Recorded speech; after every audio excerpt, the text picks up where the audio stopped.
Warning: contains adult content including harsh language, violence, and sexual themes, and may not be suitable for people under age 17. Alright, he started. You ever feel like something's changed in your life?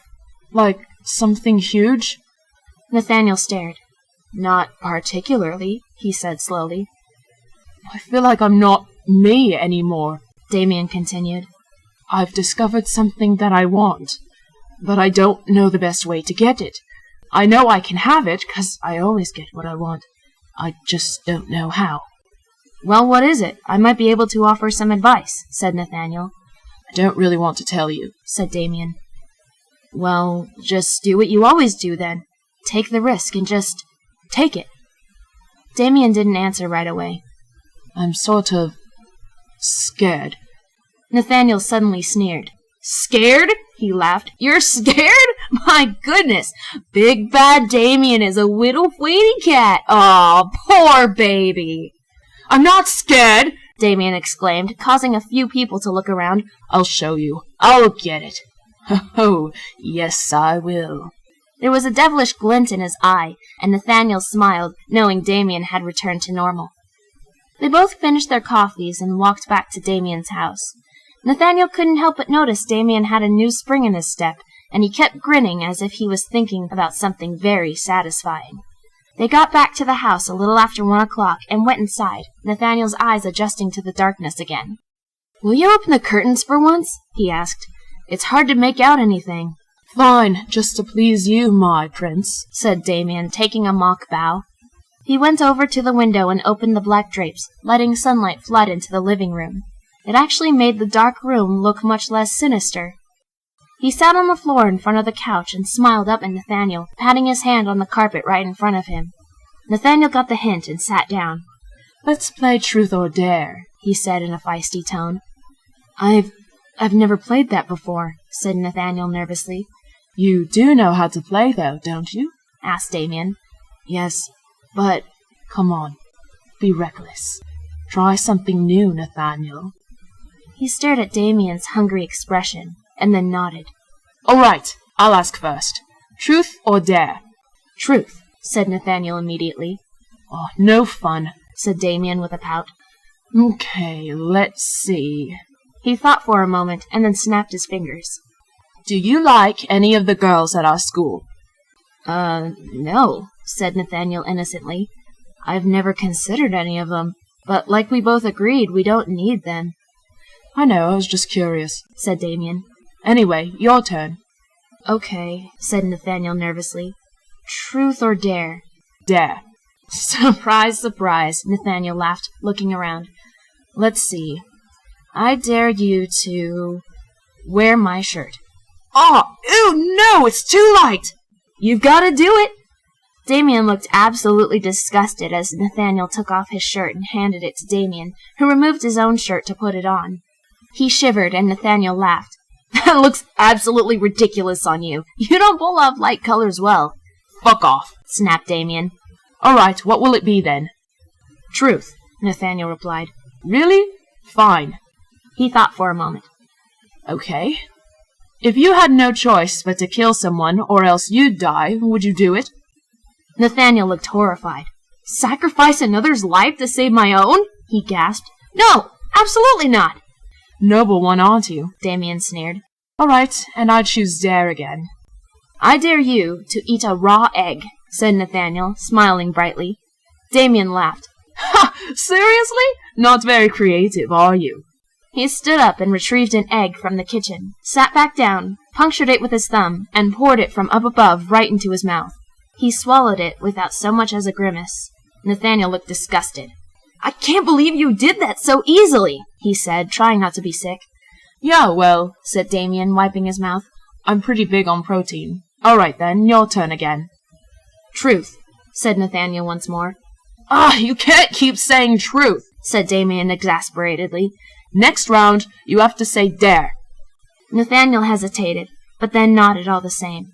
All right, then. He suddenly grinned slyly, leaning in closer. Have you ever touched yourself? What? Shouted Nathaniel, shifting back a smidge and blushing furiously. No! Never have I even considered such a thing! Ugh, you're too much of a good boy, said Damien with an air of disappointment. Okay, I'm going with Dare again. You can't keep choosing Dare, said Nathaniel angrily, still blushing. Okay. Sing a verse from the happiest song you can think of. What if I don't know any happy songs? Asked Damien. You've got to know at least one, replied Nathaniel. Okay.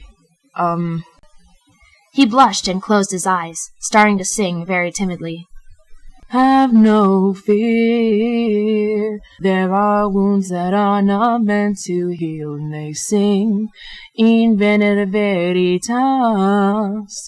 Come inside, let the fire burn you alive, and sing, baby, sing. There are wounds that are not meant to heal at all. Let's fall apart together now. He ceased, opening his eyes and looking at the floor, very pink in the face. Nathaniel stared, lips parted. Damien's voice was incredibly intoxicating, but... That's the happiest song you know? He asked slowly, and Damien nodded, looking at him sheepishly with his head still bowed. Nathaniel didn't know what to say. Your turn, said Damien, his voice soft and unreadable. True... Nathaniel stopped at the sudden sharp glare he received, and remembered. I mean, dare. I dare you, said Damien slowly, raising his head a little. To kiss me. Now it was Nathaniel's turn to blush again. What? He stammered. You said you'd rather kiss me than get a tattoo, he explained. Or do you want me to dare you to do that instead? I was debating on it, you know. Nathaniel shook his head quickly. I don't...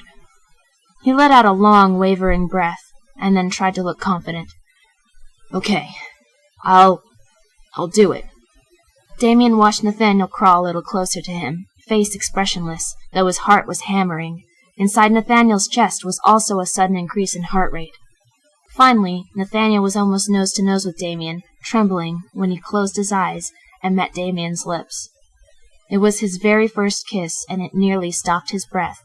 Damien placed a shaky hand on the small of Nathaniel's back and returned the kiss a little more passionately, which made Nathaniel's racing heart shoot into his throat. Part of him wanted to pull away, and he knew he should have, but Damien had a very firm hold on him, prohibiting any escape. Nathaniel was dizzy from his thumping heart and increased body heat as Damien got even more into it, but he almost encouraged the advance. He even let Damien's tongue pass through his lips, feeling it touch his own and wrestling with it softly. Nathaniel moaned slightly as Damien gripped his hair firmly, not hiding his enthusiasm. At last, Damien very slowly pulled away from Nathaniel, but still kept him in his arms. It took a moment for Nathaniel to open his eyes, lips parted slightly, completely in a daze. They stared at each other for a moment, almost as if time had stopped. Then Damien gently released him and sat back. My turn, he said calmly, as if nothing had happened. I choose dare again. Nathaniel took a few seconds to come out of his trance, letting out slow breaths and still staring at Damien. He couldn't believe that had just happened. He said, voice cracking. I dare you to change your dare to truth. Hey! Said Damien angrily. How could he act so normal after that? He had been so into it. That's not fair! Dare me to do something else! No way, said Nathaniel, still trying to keep his voice steady. You just dared me to kiss you. Now I dare you to tell the truth. Fine, Damien snapped. What do you want to know? How do you feel about me, now that we've known each other for about a month? Damien's face fell, and he looked nervous again. Well, he said slowly, I realize you're not as different as I thought. Still very different, but still. You're not as bad as I expected, though still pretty bad. It's funny when you watch scary movies, and I like how silky your hair is. He stopped, eyes wide. He hadn't meant to say that last part. Nathaniel's attempt to become calm suddenly fell through the floor. However, Damien must have realized he couldn't take it back, so he slowly went on. And your eyes, it's hard to look away from them most of the time, and your skin is so perfect I can't describe it. They were both very silent once more.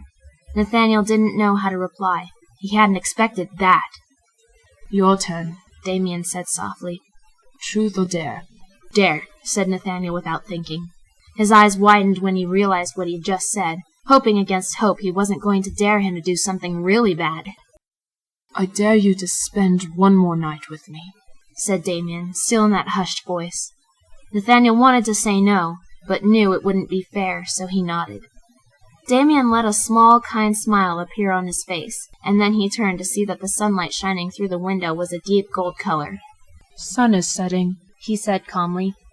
Yeah, croaked Nathaniel. He felt a lump in his throat, his stomach was fluttering, and his heart was still beating painfully fast. You hungry? Damien asked, and Nathaniel gave a small nod. He stood up and went to go make dinner. Nathaniel very slowly managed to pull himself onto the couch, staring blankly into space. He felt his chest to check his heart, and then remembered he was still shirtless. He nervously grabbed a couch pillow and sort of hugged it to his chest. What was happening to him? He finally decided to turn on the television to distract him, but he barely paid attention to it. Are membrane-enclosed organelles found in most eukaryotic cells, and are sometimes described as cellular power plants, because they generate most of the cell's supply of adenosine triphosphate. The documentary was about mitochondria, something that deeply fascinated Nathaniel on a normal basis, but he just couldn't manage to keep his mind on the program. After a short while, Damien brought out food and sat next to him, staring at the television, though his eyes were glassy and distant. He had made some very good-looking pasta, but Nathaniel simply played with the noodles by idly twirling them on his fork. He glanced sideways at Damien and saw that he wasn't eating either. About 20 minutes later, neither of them had eaten much. Both their plates were still 2/3 full. Suddenly, Damien threw up his hands, startling Nathaniel so badly he almost dropped his plate. Fuck this! Damien exclaimed. I want chocolate! He stood up, taking his plate back to the kitchen. Nathaniel covered his mouth, letting out a small giggle. When Damien came back, he was holding a plate with a fairly large piece of chocolate cake. He thrusted a clean fork at Nathaniel and said, Share with me.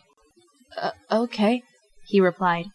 They both sat on the couch and started digging into it. Nathaniel immediately felt a rush of warmth and happiness return to him. Wow, this is great! Yes, said Damien, and it seemed like he had also become more jubilant. I was feeling pretty shitty, so I figured I'd break out the cake. Chocolate causes the brain to release endorphins into the bloodstream, which makes you feel content and peaceful.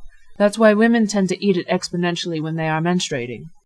That's fascinating, said Nathaniel with a smile. He had actually not known that bit of information, but he always loved to learn new things.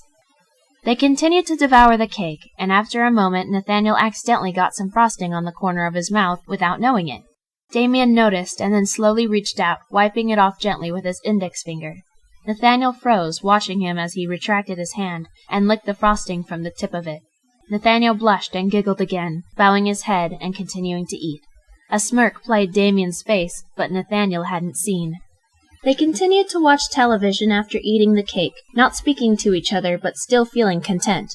They glanced at one another at certain intervals of time, looking away quickly when one noticed the other's gaze. Damien was actually resting his elbow on the side of his couch, his hand over his mouth, secretly hiding a smile.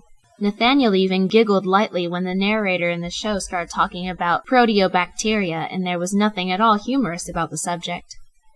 The sky grew dark, sending soft moonlight through the window. Damien looked at the clock and then turned off the television. We should get to bed, he said. It's 11:30. Okay, said Nathaniel, and he started fluffing the couch pillow. Damien frowned. Sleep in my room tonight, he said softly. What? Why? I just want you to be up there with me, to talk and stuff. Nathaniel remembered his own theory about Damien being lonely.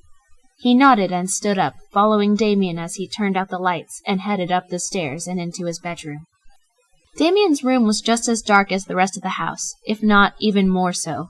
The walls were actually painted jet black with a blood-red carpet. He could only see the color because of the dim light from the outside hallway.